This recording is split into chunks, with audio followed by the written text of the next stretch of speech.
तो कैसा लगा आप लोगों को सागो मटका ड्रिंक। उम्मीद है आप लोगों को ये रेसिपी, हमारा अंदाज़, हमारा माहौल आप लोगों को पसंद आएगा। तो चलते हैं अगले स्टेप की तरफ और मज़ीद आप लोगों को गाइड करते हैं इसका क्या प्रोसेस है। A to Z आप लोगों को गाइड करेंगे। वीडियो को आखिर तक ज़रूर देखना ताकि आप लोगों को मुकम्मल तौर पर रहनुमाई मिल सके। शुक्रिया।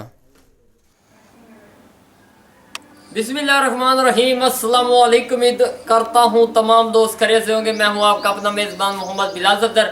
अल्लाह के फजल करम और शुक्र के साथ उम्मीद करता हूँ आप तमाम दोस्त खैरियत से होंगे। अज असीं तैयार करेंगे पे देहाता दे विच बहुत ही उम्दा और खस्ता ड्रिंक जो कि मैदे जिगर की गर्मी दूर करता है। सागोदाना मटका ड्रिंक जो कि बनाना बिल्कुल आसान तरीका, कोई मुश्किल नहीं है, मार्केट को भूल जाएंगे। तो बिना टाइम वेस्ट किए हम लोग चलते हैं वीडियो की तरफ। विलेज स्टाइल देखने के लिए हमारे चैनल को सपोर्ट जरूर कर दें। तो चलते हैं अगले स्टेप की तरफ। सागो मटका ड्रिंक दे विच सब तो पहले कड़े हुए दुध मिट्टी के बर्तन पा के रखे हुए वो यूज़ कर रहे हैं। उस तो बाद सागोदाना ये असी उबाल के रखे हुए है। उस तो बाद साडे कोल तुखमे मलंगा ते गोंद कतीरा है पिया। उस तो बाद चीनी का 1 कप है पिया। उस तो बाद सादा पानी है जिन्ना चीनी असी खोरने। उस तो बाद एक बाल्टी है जिंदे विच बर्फ रखी है। उस तो बाद मटका है पिया जिंदे विच मुकम्मल प्रोसेस चलना। उस तो बाद मिट्टी की परात है पई ते रूह अफ़ज़ा की बोतल है। तो हुण असी शुरू करते पे हैं। वीवर पहले नंबर ते असी मटके दे विच ना चीनी पैंदी पे। बिस्मिल्लाहिर्रहमानिर्रहीम। ये चेक कर लो, कोई भी ज़रा इनका ज़ाया नहीं होना चाहिए। अच्छी तरह बर्तन साफ करना चाहिए। उस तो बाद सादा पानी असी इहदे विच पा दिता। हुण इस मटके दे विच इनू असी खोर लैने। एक नवा तरीका, कोई मुश्किल नहीं, जदीद टेक्नोलॉजी के हिसाब नाल। और इसी दौरान हमारे चैनल को सब्सक्राइब जरूर कर देना, बिलाल विलेज फूड को। जल्दी जल्दी चीनी खोर लेने तो वत तुहानूं असीं इहदी लुक विखाइने। ओ बल्ले जी बल्ले, ऐ चेक कर लो जी, चीनी मेल्ट कर छोड़ी है। हुण अगला जिहड़ा काम है वो है ठंडे पानी का। बिस्मिल्लाहिर्रहमानिर्रहीम। ऐ चेक कर लो जी, असीं इहदे विच ठंडा पानी पा दिता तकरीबन 1 गिलास के बराबर। उहदा तरीका कर उहदे विच पावना असीं गोंद कतीरा ते तुखमे मलंगा। वो जिहड़ा ना जितनी भी चीज़ तुसीं बनावनी है ना उहदे विच अगर ठंडा पानी या बर्फ़ का इस्तेमाल नहीं करोगे तो वो समझो फला पे भाई। अल्हम्दुलिल्लाह इहदी लुक चेक कर लो भाई, एक एक दाना इहदा खिलिया खिलिया नज़र आ रहा है। तुखमे मलंगा इहदे विच अच्छी तरह खिलन लग गया। उहदी वजह यह है कि अगर असीं ये दुध दे विच पैंदे ना तो इन्हें उठाई जैक मार जावना तो इतना खिलना कोई नहीं है। लेकिन ये अल्हम्दुलिल्लाह खिलिया खिलिया नज़र आ रहा है। हुण असीं इहदे विच पावना है अल्हम्दुलिल्लाह सागू जिहड़ा असीं उबाल के रखे हुआ है। बिस्मिल्लाहिर्रहमानिर्रहीम।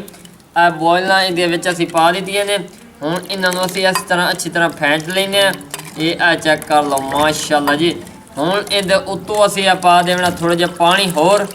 ये चेक कर लो। हुण असीं इहनूं 5 तो 7 मिनट दा स्टे दिंदे तो फिर तुहानूं असीं इहदी लुक विखावांगे। अल्हम्दुलिल्लाह जी, ये चेक कर लो 10 मिनट गुजर चुके ने। उबाल के रखिया सी पहले तो फुल गया मज़ीद ठंडे पानी दे विच। हुण असीं इहदे उत्तों पावना दुध। बिस्मिल्लाहिर्रहमानिर्रहीम। ये हिक हाथ नाल असीं मिक्स करना। ये चेक कर लो माशाअल्लाह जी माशाअल्लाह। मलाई भी इहदे उत्ते आ गई क्योंकि असीं कड़े हुए दुध इहदे विच इस्तेमाल किया।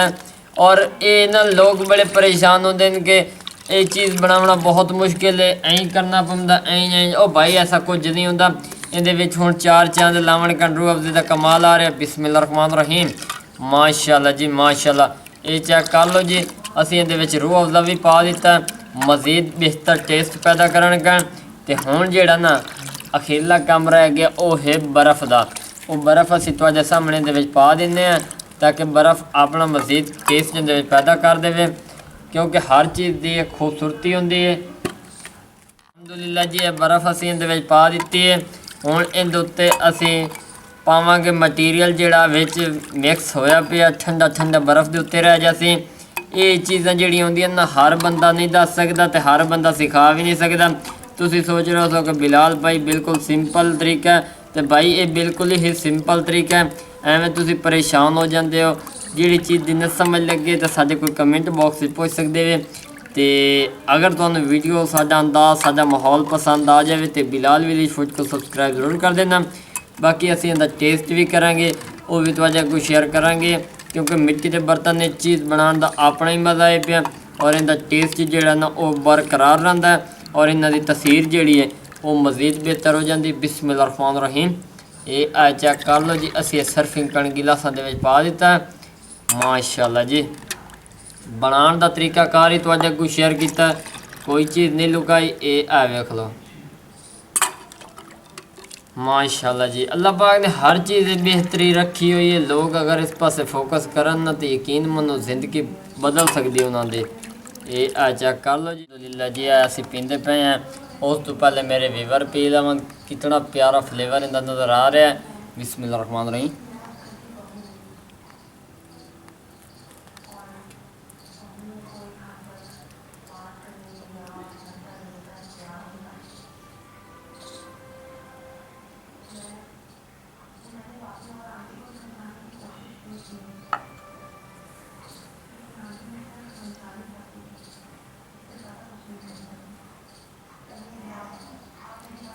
अल्हम्दुलिल्लाह अल्हम्दुलिल्लाह जी, अल्लाह के फजल करम और शुक्र के नाल बहुत ही अच्छा टेस्ट आया, बहुत ही बेहतरीन तरीके नाल तैयार किया गया।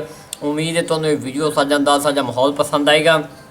अगर पसंद आ जाए तो बिलाल विली फूड को सब्सक्राइब जरूर कर देना। अपना ढेर सारा ख्याल रखना। एक नई वीडियो में मुलाकात होगी। अल्लाह हाफिज़।